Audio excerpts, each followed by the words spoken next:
Hey, welcome to Life in the Leadership Lane. I'm your host, Bruce Waller, where I get to talk to leaders that are making a difference in the workplace and in our community. What did they do to get started? And what are they doing to stay there? And today, I'm getting to talk to Justin Dorsey. Justin is a senior HR business partner at Freese and Nichols. He's also certified in HR with a SPHR, as well as his SHRM-SCP. He has also been recognized as a Fort Worth Business Press Top 40 Under 40 honoree. And he's a former president of Fort Worth HR. And I'm so excited to have you on the show, Justin. Hey, thanks, Bruce. Appreciate it. I started to get jealous of all your other guests, so I'm glad that I finally got invited. So appreciate that. Oh, man, you've been on my list, and I'm so excited to have you on. We're going to talk leadership. We're going to talk a little bit of social media. And some of the things, the activity that you've been posting. We're going to talk a whole lot, but I want to start the show with you just sharing a brief highlight of your organization, and that is Freese and Nichols. Yeah, so it may not be a name you've ever seen on a billboard, but I can guarantee if you're in DFW, you've seen projects that we've designed. So it's one of the oldest private companies in Fort Worth, been around since the 1890s. So our main focus, civil engineering, mostly water projects, some infrastructure, a lot of municipal work. So if you look along the bridges of the Trinity River, yeah, that was us. You know, we did those things. A lot of the dams in the area. And one of the cool projects we're working on is that we're actually helping create the first new lake, or it's a reservoir, in Texas in over 30 years. And so the Boat Ark project is currently filling up with water right now. So Texas is about to get a new lake and we get to design it. So pretty cool stuff that we get to work on. And what's cool is that if you walk around our building, we have canvas wrap pictures of a lot of projects that we work on. So it's kind of cool to walk around and be like, yeah, we designed that. It's pretty neat. And if you think back to earlier in the year when people didn't have water, all of a sudden you think about, man, companies like this are super important because we got to keep the water moving no matter what the weather's doing. How exciting is that to be able to work for an organization where you can actually walk around and show different guests, projects you're working on, and you're just proud of that. Where's this lake? Did you say Boat Ark? Yeah, it's up kind of by Paris, kind of northeast Texas. Okay. So right. Yeah, if you can, I'll give you $5 if you can spell Boat Ark correctly without having to look it up, because it took me a while. You know, I'm going to have to look that up. Oh man. Yeah. And by the way, that is Paris, Texas. That's right. Not Paris, France. Oh yeah. We actually had our state council meeting there a couple of years ago. Man, that's exciting. That is so exciting. And I appreciate you sharing that. And I'll put some information in the show notes. So if someone wants to learn more about that, I'll definitely have to look up the spelling for that. And I'll definitely do that. We're definitely hiring too. So if you are a civil engineer, we have landscape architects, we have city designer. I mean, we've got openings. So send engineers our way for sure. I love that. Okay. Did you hear that, folks? Okay. Get your pen, get your journal out. There's going to be a lot of note taking here. And one of the first things you can write on there is that Justin is hiring. Hey, you know, we met. I was trying to think of the first time we met, but the first time I remember we really connected was really back in 2017 when you were serving as the president of Fort Worth HR. I got the opportunity to come and speak at I think it was called the Strategic HR Mindset Conference. Yeah. And so you've been a part of the Fort Worth organization, of course, former president, and they have some terrific leaders there. I was just thinking, I actually met Laura, I think it's Bustamante? Bustamante, yeah. Yeah, Bustamante. Yeah, fantastic. I just got through meeting her. Yeah. And of course, the great John Evans, Mike Coffey, Carla McKenzie. I mean, Dan Dalton. I mean, there's been so many great leaders there and part of that organization. Hey, I want to start the show with you sharing your story. I'd love to hear the Justin Dorsey story. I know I've known you for many years, and there's probably some things I know, but I always love to learn a little bit about really where did you grow up and how in the world did you get into leadership in HR? Sure, yeah, happy to answer that. How much time you got? Actually, no. So I'm a West Texas boy. You probably figured that one out. I was born in Lubbock, And I lived there for 8 years, and then we moved to Abilene for a couple years. So I went medium-sized city to smaller city, enjoyed my time in Abilene. Then my dad got transferred to San Antonio, and so I got to go to the big city experience. And so after graduating high school, I wanted to go back to Lubbock to go to Texas Tech. So I studied there, and that was honestly kind of my first taste of leadership. Somehow the guys in my fraternity, it was a Christian fraternity, although we still managed to get ourselves into trouble from time to time. uh, they elected me president of our pledge class, which didn't make any sense to me because I didn't think I had done anything spectacular to get that recognition, because these are people I hadn't known very long. And then I was like, wow, I guess somehow they see something in me that I don't really see in myself, to be honest with you, because I'm not super type A. I'm not overly outgoing. I can turn it on and off if I have to, but the fact that kind of, I felt a responsibility when they elected me that, because it was the biggest pledge class we had ever had. So that was kind of my first taste of it, and I just realized the weight of that responsibility and taking it very seriously.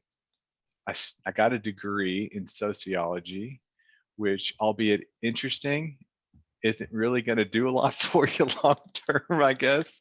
No offense to any sociologists watching this right now. I didn't really see myself going the education professor type route. Really, I felt a calling on my life to do ministry. And so I came to Fort Worth to go to Southwestern Seminary and studied marriage and family counseling, because I thought maybe the counselor route was where I could go after completing a degree in sociology. Well, it's funny how things work out. You got your plans, you got God's plans, and sometimes, you're stubborn and you're kind of battling over that.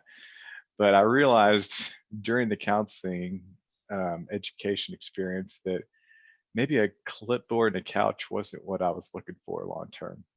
I managed to stumble my way into HR, which I kind of think is funny looking back on it, because it's rare that I meet someone who is a senior in high school or whatever, starting school, and they're like, I'm going to study HR, because people just don't know a lot about it, right? Yeah. And they knew about it when they watched The Office and thought all of us were kind of like Toby for a few years. But most folks coming out of high school don't even know, it's not even on their radar. Right. I like to say I got my first HR job through landscaping.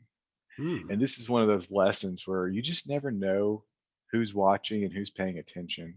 Because I had a roommate when I lived in Fort Worth and when I first moved here, and he said, hey, my boss needs me to come out to his house and do some work in his yard. I was like, well, I have no money. So yes, I will do whatever you want me to do. I'll do it. I'm there, And my dad had taught me all about working in the yard, having a big garden, things like that growing up. So I love getting my hands dirty. So I went out there with my roommate. We worked hard all day. Well, one of us worked hard all day. And, and so as we were leaving, he asked me to come back the next week, not my roommate, which is kind of funny because he actually worked for him during the week, And so the next week I came back, and it was just so happened his father-in-law lives across the street from him, which not necessarily what I'd sign up for, but that's their setup. So I went and worked for his father-in-law all day and worked really hard, got a bunch of stuff done, trimmed some trees.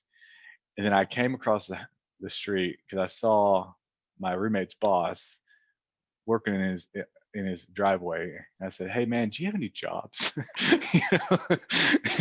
And he's like, well, you seem like a hard worker. Why don't you come in for an interview next week? And I was like, I'll take it.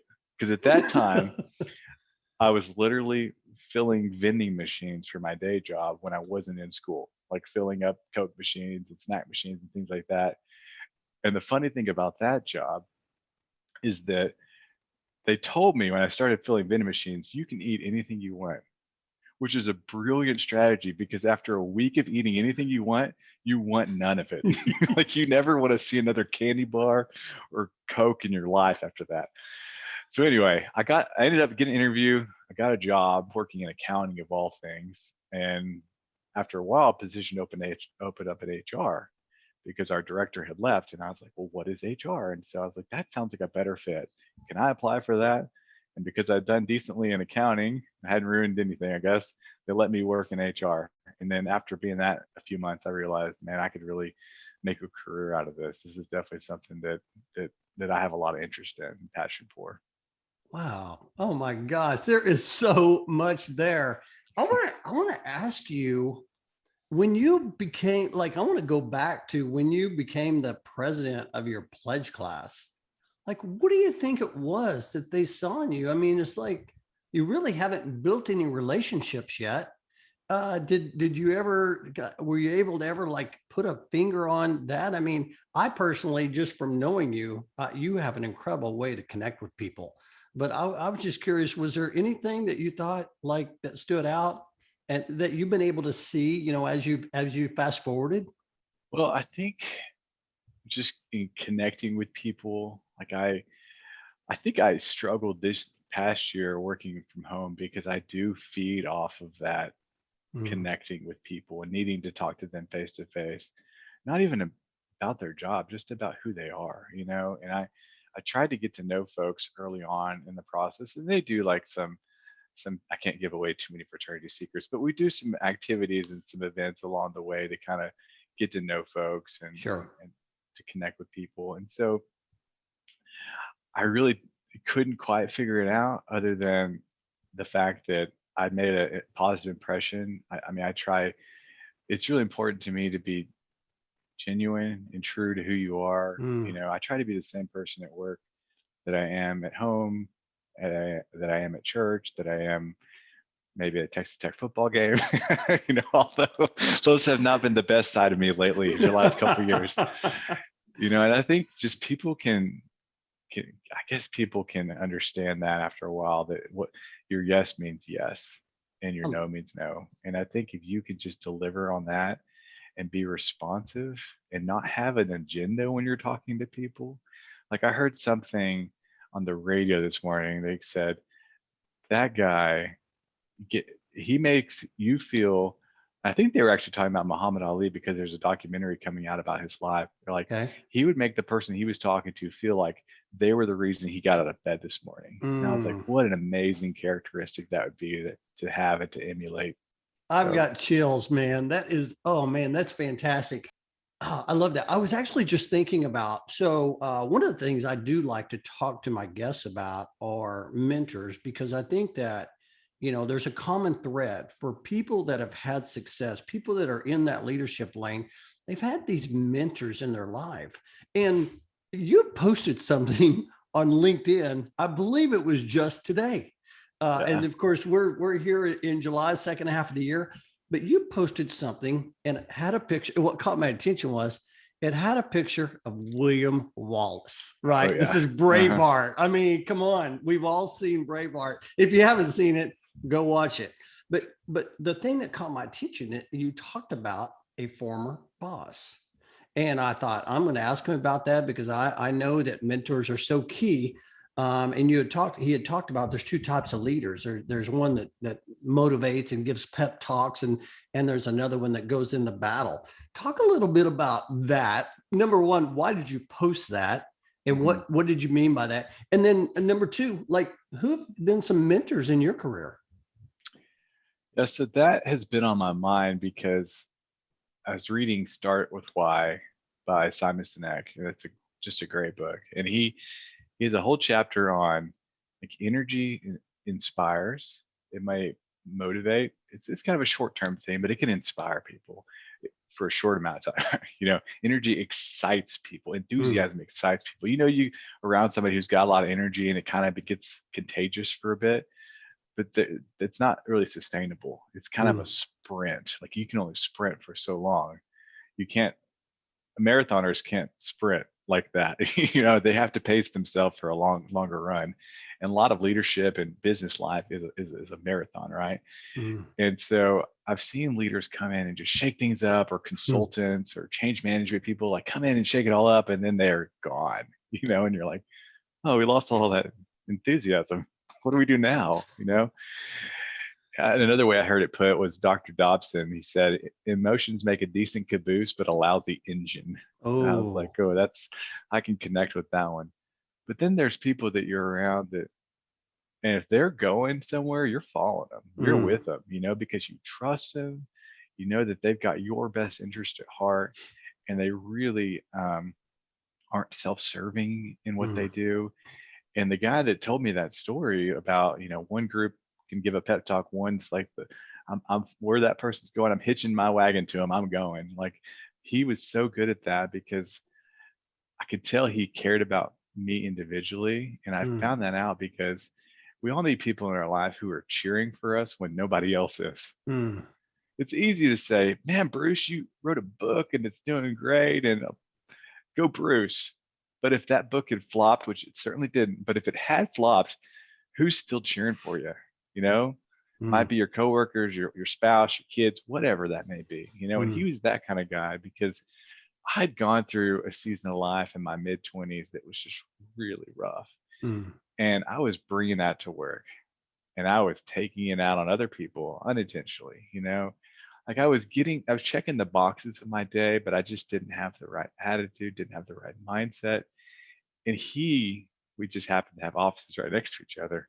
He could pick up on it, and he cared enough about me to call me out on it after a while.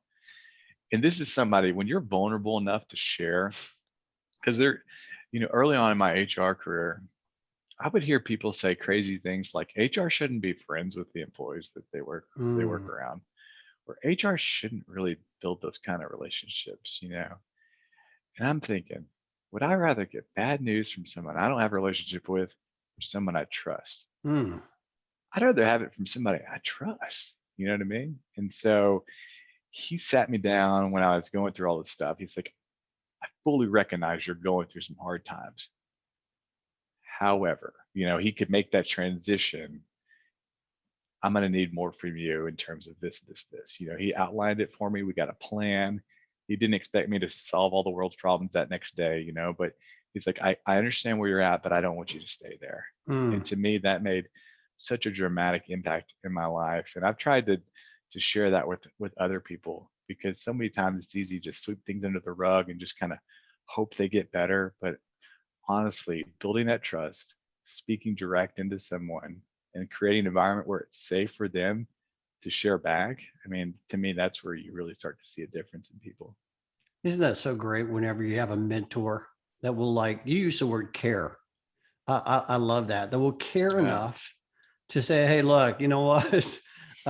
You have incredible potential, but where you're at right now, it's not going to get there. Here's what you need to do, and here's where you need to go. I was recently reading a story about a pitcher, Todd Stottlemyre.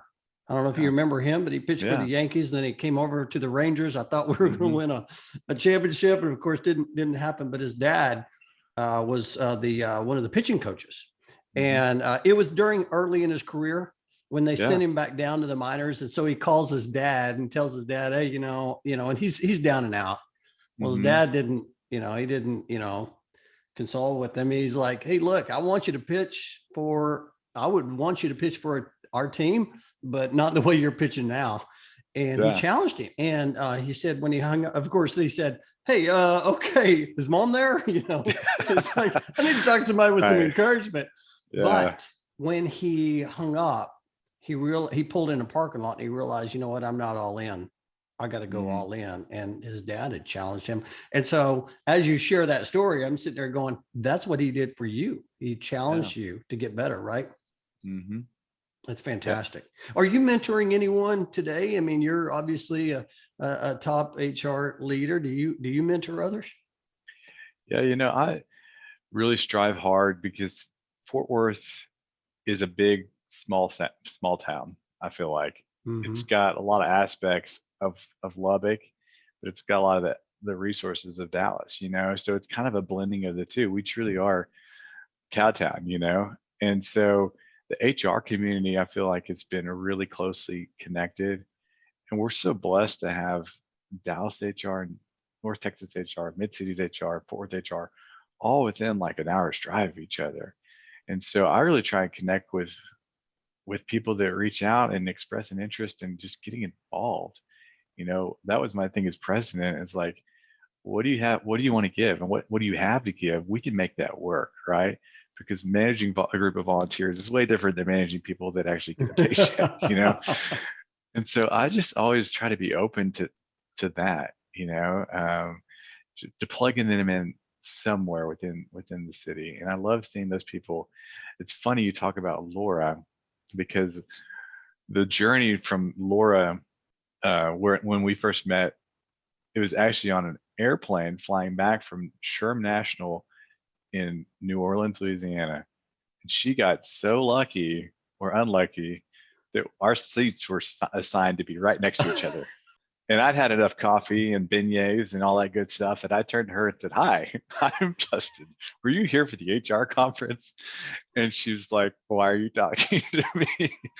And so 3 hours later or whatever, after we'd taken off and we'd landed and everything, she was now interested in becoming a board member for Fort Worth HR, whether she wanted to be or not. And so it's cool to see that she's now president because of that kind of chance encounter of how we met. So I feel like I'm personally invested in her success because of just the chance in which we met originally. So what you a never great, know. oh man, what a great story. And it all started with just you like engaging. And that, a lot of times that's the way it starts, right? We have to be, I think you used the word vulnerable early on, but we Mhm. should have the courage to just say hi and lean in to learn about people. Hey, I want to ask you a question.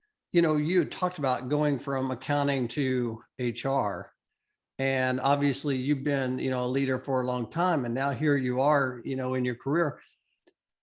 Was there was there a moment when you like found your purpose? I always call it find your lane, right? When you find your lane, but when you find like your purpose of where you are, was there like a moment or were there several moments? Can you ever have a chance to like reflect and think, man, that because of that moment, I love what I do?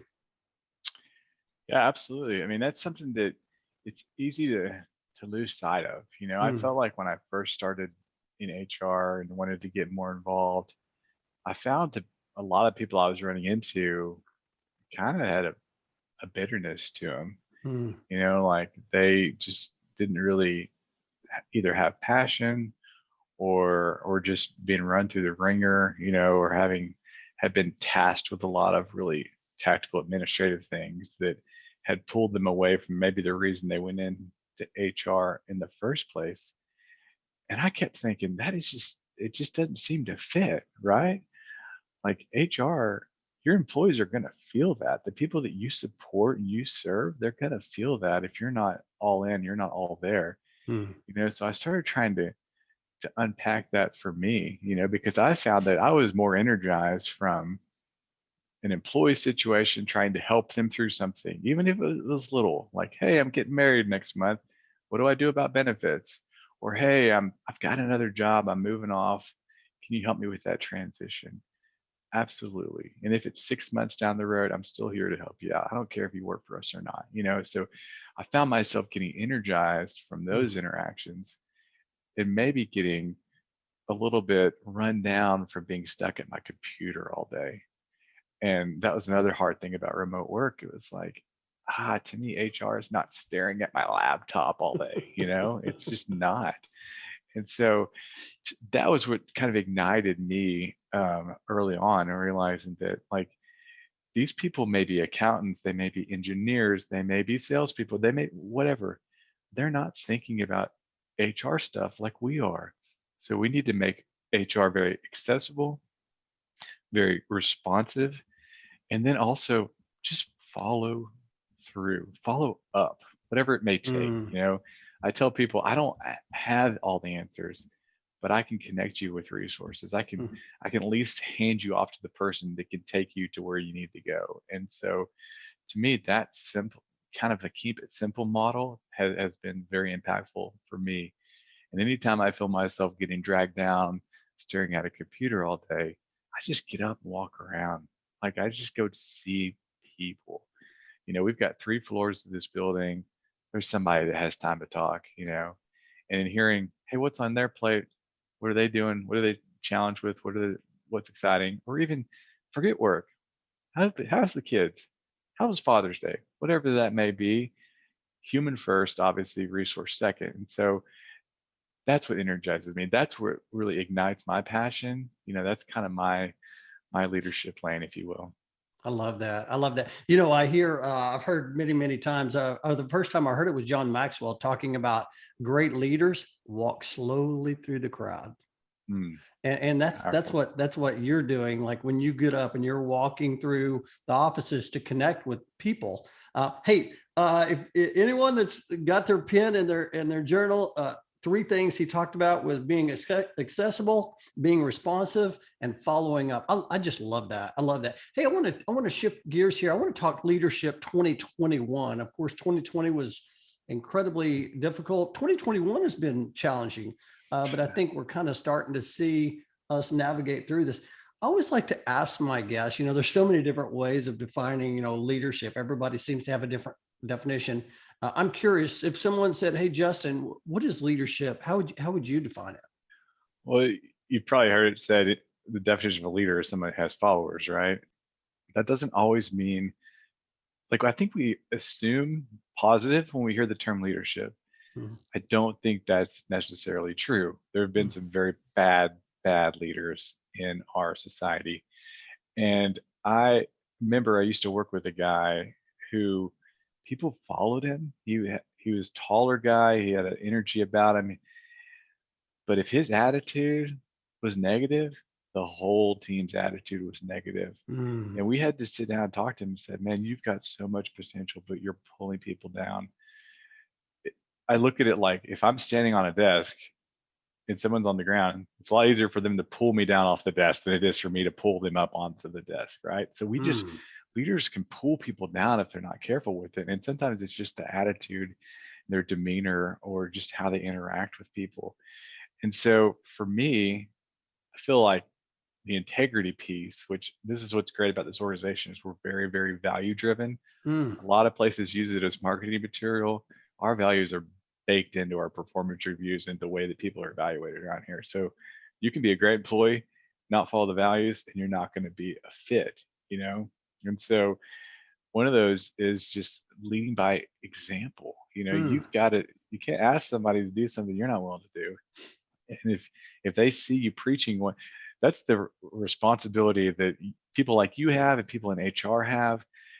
My fear, that sometimes the thing that keeps me up at night, is I never want to give a presentation, a keynote, or any address a crowd of people, and then maybe have worked with me in the past, or maybe they currently work with me, or they know me outside of work, and they go, he's not like that. Mm.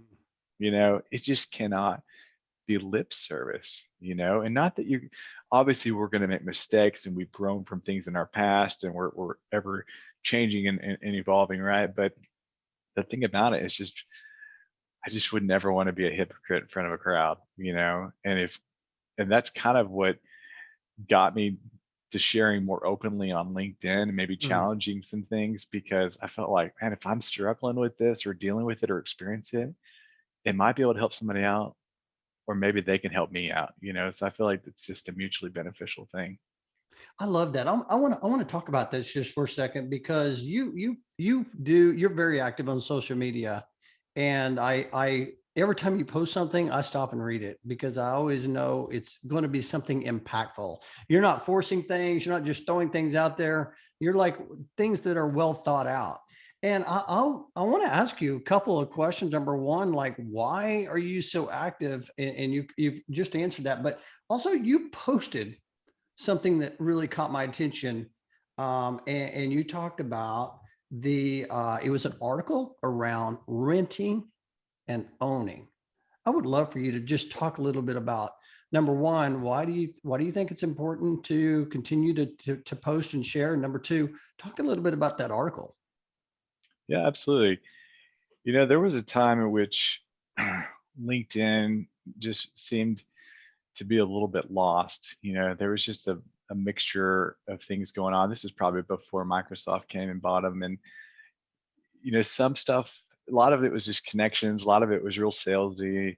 There wasn't a ton of super great content. You know, it was maybe a place to find a job, maybe a place to see what connect with old coworkers or current coworkers, but it's just the content wasn't really there, you know. And so Mm. I think people started to drift away from it. And then something changed, maybe algorithms, I'm not exactly sure, but all of a sudden there was maybe some current events, some news feed type things that you're starting to see that were interest of you. And then you start seeing people get better with their content, and you started to create a dialogue and a discussion, because a lot of times we get so in the weeds in the day to day that we're just not thinking beyond our job, you know? Mm, And early on in my career, somebody had said, you know, a job can just be a series of repeated behaviors. And a lot of us can learn that repetition. But then until you say maybe your second job, you don't know if you've got any transferable skills at all. You know, you're like, maybe I'm just thriving in this one environment. You know, maybe I can take care of my little half-acre lot, but I'm not ready for 10 acres. You know, I'm not ready to take care of a larger property. mm, So that's where I think certifications and continuing education kind of help your self-confidence. Like, worst case scenario, if I had to get another job, it would transfer. I'm not just repeating behavior. But so I kept thinking, you know, people are struggling to figure stuff out, and they don't necessarily know who to reach out to, who to call. And I think that's what's great about the HR community, is that there's always somebody who's been there, done that, and is willing to help. It's not going to charge you money for it sometimes too. But I felt like if we can have a forum in LinkedIn to share those things that we're kind of chewing on in our mind, and we're struggling with, or we're encountering, or things that maybe a couple years back looking, we wish we'd handled it differently, and we just want to start a mm, conversation, because that's mm. really what it should be, is getting people out of their day to day, engaging them, getting them thinking differently, and not just reverting back to this is how it's always been done. You know, so I think those are all powerful tools that are available at our disposal through things like LinkedIn and other social media platforms. Yeah, I always people will ask me about that, and I'll just tell people, I mean, it's real simple. I write what I'm thinking about. Like, it's Hmm. challenging me. And so I write about it, and I'm just curious if it's challenging other people too. And you'll find most of the time it is. You know, I've heard Steve Brown talk about this, and I've heard others talk about it's so important to have people to connect with outside the workplace. And we're going to talk a Hmm. little bit about volunteering, but LinkedIn is one of those areas. Like, you can connect with people. Of course, it's social, but you can connect with people and really just really drive ideas. As a matter of fact, I've shared in a presentation recently that I was watching it was like the, I don't know, Academy Awards or I, I watched a part of it. I just remember this. Tom Hanks got an award. Okay. We all know Tom Hanks. And Yeah. he said there's three things you need to bring to the workplace. And I don't remember two of those things. But the one thing he said has just stuck with me for so long. And he says, we need to bring ideas to the workplace. And it's so important. And I was thinking about it as you're talking about that. What better place to get ideas than engaging on LinkedIn? Would you agree with that? Absolutely. I mean, I think that's kind of part of why I threw out the own versus rent concept, because, you know, we've all had a lot of the jobs we've had in our past are, they play a role in how we do our jobs now, you know, whether it was bagging groceries, waiting tables, whatever it may be, you know, those things have an impact on you longer term, right? And there are certainly people that are good renters and bad renters, right? Some people destroy houses and don't even think Mm, about it, as they'll let the landlord deal with it. I'm only going to be here for a little time for a specific reason, then I'm out of here. And then there's bad owners too. You know, there's neighbors that don't take care of their stuff, and mm-hmm, I understand that. But at a very basic level, you know, it's getting us to that next stage, whatever that may be. You know, right out of college, we may take a rental job for a little while just to gain some experience and traction, to see if that stuff we learned from textbooks really does apply in the workplace, or maybe it doesn't, because, you know, there's a thousand shades of gray when it comes to HR. But then when you really start owning it, when you take that level of responsibility to where you feel accountable to the people mm, you work around and you work for, and you understand that it's not just, because in HR we get a lot of different requests from people, all shapes and sizes, and it's not to us to define the level of importance necessarily, because to that person it was important enough to reach out and to ask for help or ask for assistance, whatever it may be. And if you're just renting, if you're just passing through, it's real easy to ignore that stuff and put it on the back burner and get to it when you want to get to it. But I think if you're owning and you have that's where that responsiveness comes in. That's where that follow through comes in. That's where you basically can realize that if I can make this person's day just a Mm, fraction easier, they're going to remember that long term, and they're going to encourage their coworkers to, to go to HR, or, hey, Justin really helped me with this, or so and so helped me with this, which is why I love the transition from like the generalist model to the business partner model. mm. It's just a different mindset. It's a deeper level of ownership and accountability than we used to have if we're just a transactional HR person. So that's where the concept came up. I love that. I think that's fantastic. Hey, I want to tap into that just for a second. So the difference of generous and business partner. Business partner, is it? Do you feel like it's more like an opportunity to really like almost coach? Yeah, absolutely. The old model was a cop, I think, with HR had a whistle, I think, who's blowing a whistle, and the policy police, and the new model should be a consultant, should be a coach, Mm, and HR forever talked about the seat at the table, and mm, we've got the seat at the table. Like, I of don't course. think that's up for debate. The problem we're facing now is that we don't know what the other people at the table, what their pain points are. We don't understand the CIO's Mm, perspective, or the CFO or controller's perspective.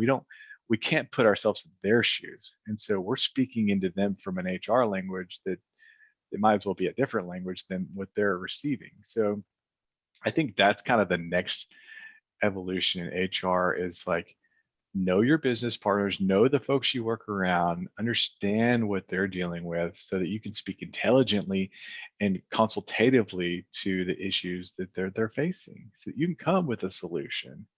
Not that you know it all, but at least you can speak intelligently to what's going on with them. Then they're going to feel heard, and then they're going to want to partner with you and not just steamroll you over and get what they want anyway. yeah, I go back to the first when I took my HR certification way back in, I don't know, 2013, and got my PHR. I just remember Barbara Hoover. The very first thing she came out of her mouth was, "You got to know the business." And I was like, yeah, I mean, come on. And after that, I just started observing that we meaning HR community was focused on a lot of different things other than really learning the business. But the leaders that were leading at the highest level, they knew the business. When I talked to them, they weren't talking HR, they were talking the business. And I love how you talk about how we need to like get to know what they need, what they're thinking Mhm. about, and try to tap into that. Hey, I want to ask you a question. I actually am coming out with a new book, Life in the Leadership Lane. Kind of piggyback off this and talk a little bit about this. But one of the things I talk about was having a growth day culture. And I'm just wondering, I think LinkedIn is part of that. Like, do you have like a growth day culture? Do you have like a leadership development program, or do you purposefully try? How do you grow your people? Well, I think you're looking for, to me, you find a convergence in what's the employee good at, what are their interests. Hopefully, there's an alignment there, not always, Mm, and then the needs of the business.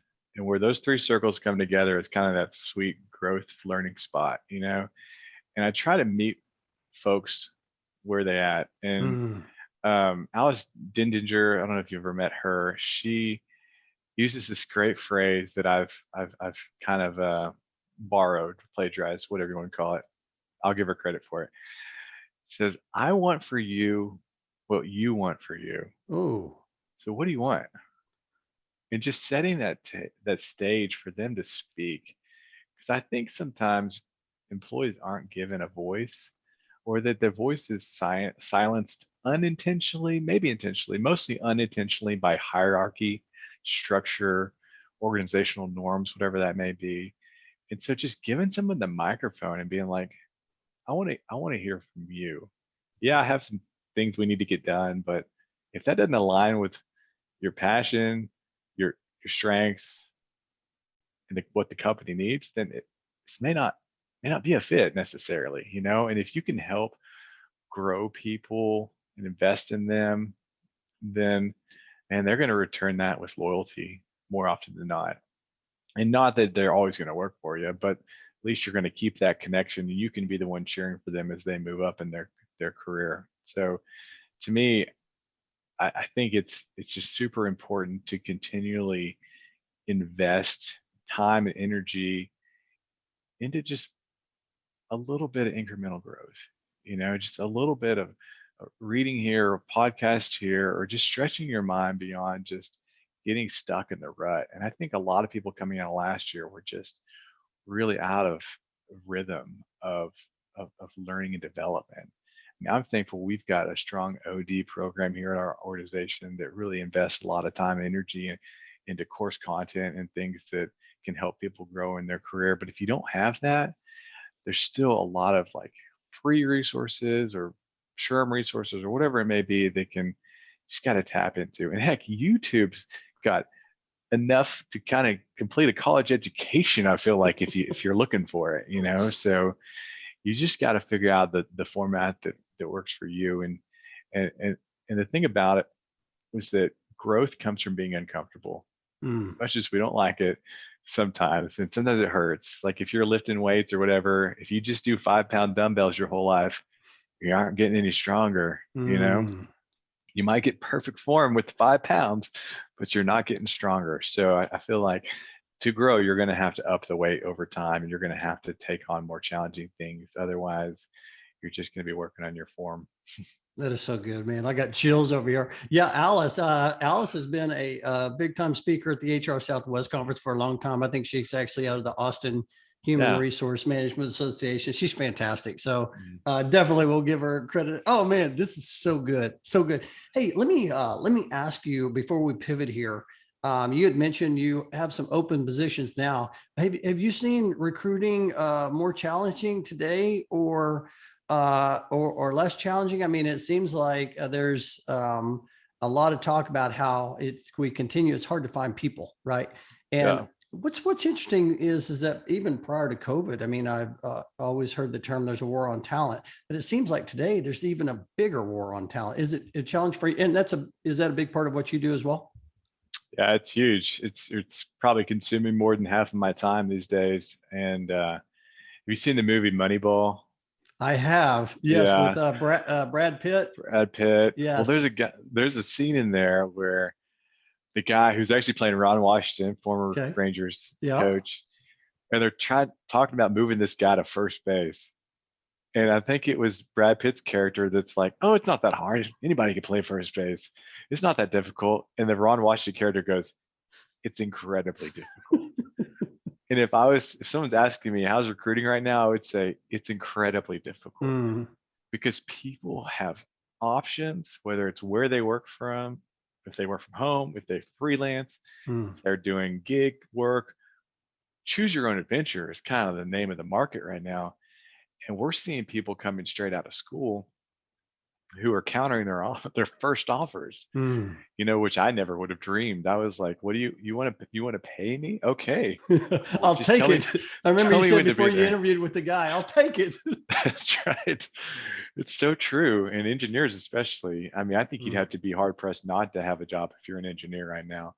And the same is true with a lot of IT and nursing positions. They're just high growth. The basic definition is there are more openings than there are people to fill those roles. And so we're having a hard time finding people to fill open positions, especially as you move up and they're more niche based, just trying to find someone who's got that experience and that background.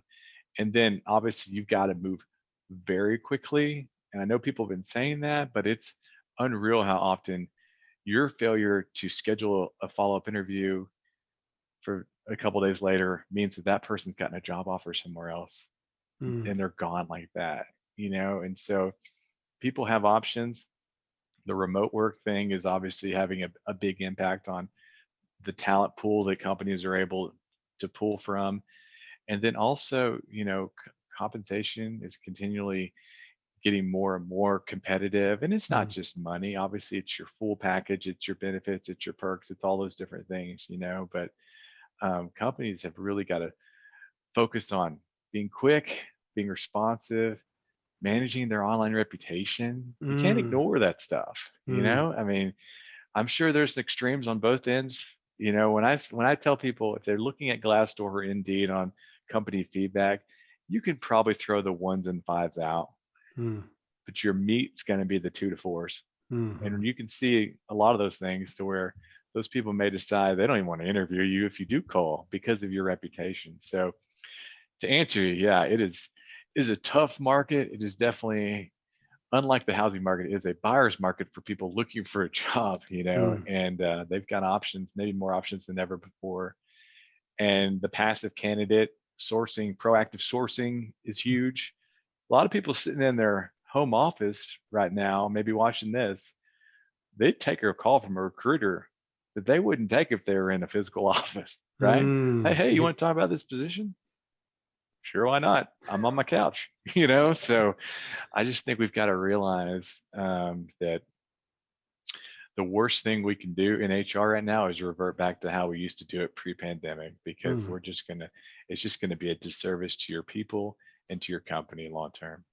Man, that's so good. I appreciate you sharing that. I remember Leanne Dawes shared with Cormark. She was talking about the importance of employer branding. And that's what you were, talking about that as well. I mean, you got to be looking from all different angles right now. And I appreciate everything you shared. I know there's a lot of people that are listening right now. They're taking notes. They're going to bring that back to their team and say, hey, we might need to look at something just a little bit differently. And so I appreciate you sharing that. Hey, I want to pivot here. We talk about leading our organization and leading our teams. And I want to talk about leading you. And one of the things I like to pull out is there a practice or a daily discipline that you have in your daily practice every day that keeps you do it every day and it helps keep you on track in your leadership? Yeah, I would say starting your day the right way. I mean, I know that's probably cliche and obvious, but I've got to get the blood flowing in the morning, whether I go for a run or go work out or walk the dog or chase kids around the house, whatever it may be. I've got to do something before the day begins. And I had noticed several years back when I wasn't as active that mentally I just wasn't there in the mornings, like I just couldn't get going, and so I have to be very intentional. And I see a dramatic difference in days I go and work out versus when I don't. But also I'm intentional about, I don't eat lunch at my desk. That's a big no-no in my world. 30 minutes in the break room for me is more valuable than an hour at my desk, because I get to talk to people. I get to connect with them. I get to observe whatever that may be, or just getting out and, like I said, get the blood flowing again. And then I got to take, I got to take mental breaks throughout the day, whether watch a video, read an article, whatever it may be, just to kind of shift gears. Because one thing you see these 2, 3, 4 hour meetings, and it's just like, I'm sorry, I don't think we're built for that anymore. I mean, one little thing I did, and you may know about this, you may do this yourself, but like in Outlook, there's a setting where you can schedule meetings to end early. And it's 5 minutes on a 30-minute meeting, and it's 10 minutes on an hour meeting. And so that way you're never really truly back to back. Love that. And just having that break in there, get some water, step away from your desk, where that may be, to me, that makes me more effective in the next meeting I'm going into. So guard your downtime, create space for it throughout your day, get active, get some energy going. And then also just remember that like your work doesn't have to define you. My kids don't care what I accomplished at work most days. And that's another thing that energizes me. It's just coming back to my why. And I think we're asking, even if we're not mentally processing that thought, we're kind of living it out. Like, what is my why? Like, why am I here?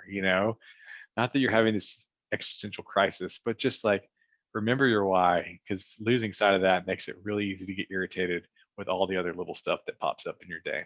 Love that. I'm right there with you. I remember one particular day that I had back to back Zoom meetings. I remember like getting up from my desk. I may have got up one time that day, but at 5, and I was like so drained.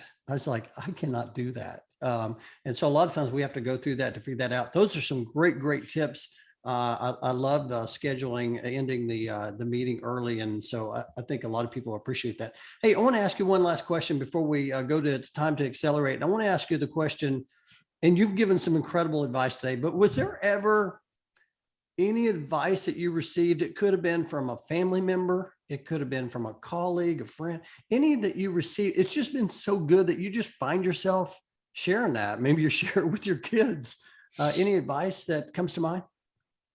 Yeah, I think back to HR Southwest a few years ago, Alex Sheen, his presentation really stuck with me because Mm, he's the because I said I would guy. And to me, that is just integrity, it's follow through, it's all those things that we've been talking about. It's like, there's times where I'm like, I don't want to deal with that situation or that person or whatever. And it's like, you know what? But I said I would. And mm. I need to do that because my integrity is a lot of times what I'm doing when nobody's looking. So that's super important to me. It kind of centers me. That goes back to my why. I'm like, if I can't deliver in, if I can't execute in the small areas or the tough areas, I'm not going to get to do the fun stuff. I'm not going to get to do the big stuff. And it's like execute small, aim small, miss small, right? Like execute in the small areas, and then the bigger stuff will happen. That's what builds the foundation for growth. That's fantastic. That was actually one of my favorite speakers over the years, Alex Sheen, because I said I would. That's so good. Man, this has been so good. I could sit here, we could talk about this stuff all day long. I want to shift the last part of our interview to It's Time to Accelerate. I want to just ask you a few fun questions. And the first question I like to ask, I've heard you mention start with why a few times, but would you rather read a book or listen to a podcast? Definitely a book, no doubt Mm, about it. yeah. Underline, fold the corners, highlight, but Absolutely. I guess you start with why. It's a pretty good book. Yeah, that's a great one. I was watching. Gosh, this is kind of a small tangent here, but something that I've been thinking about a lot lately is: have you seen the Netflix show Drive to Survive, the F1 show? I have not. I haven't seen that.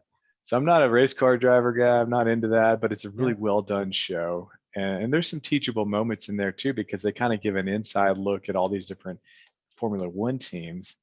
And so, not that that's necessarily a book or a podcast, but that's an interesting show from the concept of teamwork, right? Mm-mm. And one of the things that I was thinking about is that think about these guys and these girls that change tires or they do the pit stops, Yeah. they call it boxing on that show. Those people didn't grow up wanting to do that, more than likely. And I bet a lot of those folks are probably pretty good drivers. I bet they had a lot of success in other areas. So the lesson I took away from that recently was that if they execute in that area, they change that tire to the best of their ability. That's where they get noticed. That's where they can take on some additional things and get to move up. So two things from that. There's some hidden talent on your team who might be Mm, changing tires right now that can mm. do a lot more. But if your job is to change tires, change it as fast as well as you possibly can. So that's my little tangent for the day. That is fantastic. I love that. Oh man, I'm going to put that link in the show notes because and now all of a sudden I want to go watch that. It's really That's good. man, that's inspiring. I really appreciate that. Hey, we've come out of a tough year and you've got a lot going on. What are you most grateful for? I would definitely say the time I have with my family. Yeah. Just got to see my kids in a different light. Being home with them quite a bit more than normal. Very appreciative of family and the grace that they extend Mm. to imperfect parents. And as we're still learning this whole thing, and they didn't come with an instruction manual, so I guess we're just all figuring this out as we go. So yeah, definitely very grateful for family.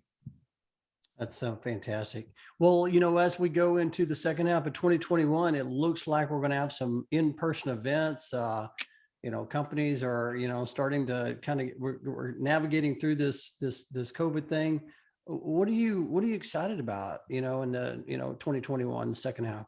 I feel like this is a chance for HR to reimagine and reinvent themselves as Mm. professionals, and not fight that urge to go back to how it used to be, fight the urge to, you know, feel like it's got to be a butts and seats mindset when it comes to managing your employees.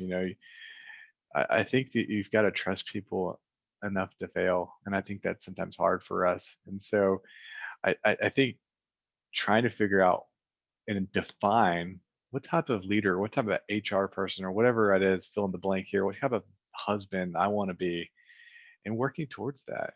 So that, to me, that the prospect of just growing in that area is very energizing.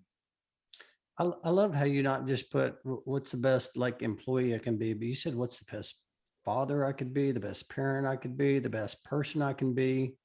I just love that. I love one of my favorite quotes of all time is Jim Rome. He's talking about if you want more, you need to become more. Hey, I know you've said a lot of things that have energized you. I'm just going to ask you one last time. What energizes you? I think finishing projects in a way, Mm, like I think the completion aspect, it's like mowing your yard and stepping back and being mm. like, maybe that's a dad thing, I don't know, on the hinge of Father's Day, but I'm always building projects. I like to build things. If I'm not in the office, I'm outside. We've got a big garden and chickens and things like that. So I love seeing things come to fruition, whether it's chicken laying an egg or vegetables producing fruit, or us supporting employees and taking care of them and enhancing the employee experience. I like to see those results. I like to see things come to fruition that started off with a plan and a dream or sketch on a napkin, whatever it may be. It's fun to see stuff come to fruition, and that's where you feel like, you can take a step back and kind of say, yeah, look what we did. I love that. I love that. With all your hard work, by the way, and all your sacrifices and all your commitments. And that's so fantastic. Okay. Final question. One of my favorite questions. I want to ask this, and this is Justin. Hey, Justin, 10 years older, is knocking at your door, right? And you're going to go answer that door. Mhm. What's he going to tell you? I would say he's going to tell me two things. One, be present. Mm, The Texas Tech baseball coach uses this expression called "be where your feet are," and that is true, because we can always dream about things being different or changing this and changing that, and that's fine. But you got to be where your feet are, mm, and then also understanding that the career ladder, isn't necessarily a ladder; it's more of a jungle gym sometimes, and there's just different seasons of life for different growth experiences, and so sometimes you're changing tires, right, to go back to that, and sometimes you're driving the race car, and being comfortable in your skin enough to take care of those things and do them with excellence, knowing that it ultimately is getting you further, because you're not going to end your life wishing you'd worked more or attended more meetings or whatever it may be, spent more time in the office. The big thing in life is relationships, and that's the only thing that ultimately matters. So in order to do that, you got to be present, invest in those relationships, but understand that your career growth may not look like the stair step approach that we're used to as we're going through the grade years in school. I love that. Be where your feet are. Oh man, you are definitely driving in the leadership lane, my friend. Hey, if someone wanted to connect with you, learn more about some of the things you're posting, how's the best way they could connect with you? Yeah, happy to connect. LinkedIn's obviously a good place to start. I'm also fairly active on Instagram and Twitter as well. Instagram's mostly going to be kids and chicken pictures, just going to warn you there. Twitter, mostly hot sports opinions on Texas Tech. But yeah, I would say start with LinkedIn. Love to chat, connect with people, and to learn from them as well. Yeah, that's fantastic. Of course, Freese and Nichols is hiring. So if you're looking for a Yes. job as well, definitely connect with Justin. Hey, listen, I appreciate you coming on the show. There's so many nuggets that you shared today. I know that the listeners, people watching this podcast are going to appreciate. And so for that, I say thank you for just sharing your wisdom and perspective. It's just so good. And most importantly, I appreciate your friendship and for coming on the show. Hey, thanks for having me. Always good to see you. Look forward to doing it in person again soon. Yeah, I cannot wait. I can't wait to share this, my friend. I'll talk to you later. All right, take care, brother.